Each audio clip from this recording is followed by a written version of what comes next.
الحمد للہ رب العالمین والعاقبۃ للمتقین والصلاة والسلام علی سید الانبیاء والمرسلین اما بعد فاعوذ باللہ من الشیطان الرجیم بسم اللہ الرحمن الرحیم ورکعوا مع الراکعین صدق اللہ العظیم وصدق رسول النبی الامین الکریم۔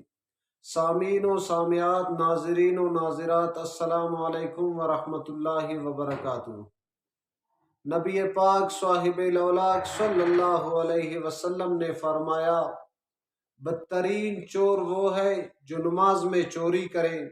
صحابہ کرام رضوان اللہ تعالی علیہ اجمعین عرض کی، یا نبی اللہ، یا رسول اللہ صلی اللہ علیہ وسلم، نماز میں کس طرح چوری کرتا ہے؟ تو حضور علیہ السلام نے فرمایا کہ رکوع اور سجود اطمینان سے ادا نہ کرے بلکہ تیزی سے ادا کرے تو وہ بدترین چور ہے۔ حضرت ابو ذر رضی اللہ تعالیٰ عنہ بیان کرتے ہیں کہ حضور علیہ السلام نے ایک مرتبہ سردی کا موسم تھا تو درخت کے پتے گر رہے تھے۔ حضور علیہ السلام نے درخت کو پکڑا اور حضور علیہ السلام نے درخت کو ہلایا تو پتے اور گر رہے تھے۔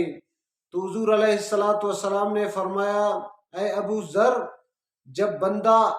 جب مسلمان، جب مومن اخلاص سے نماز پڑھتا ہے تو اللہ تعالیٰ اس کی گناہ اس طرح ختم کر دیتا ہے، مٹا دیتا ہے، گرا دیتا ہے، اس طرح کہ جس طرح یہ درخت کے پتے گر رہے ہیں۔ تو دعائے رب کریم سے ان باتوں پہ ہمیں عمل کرنے کی توفیق عطا فرمائے۔ وآخر دعوان الحمدللہ۔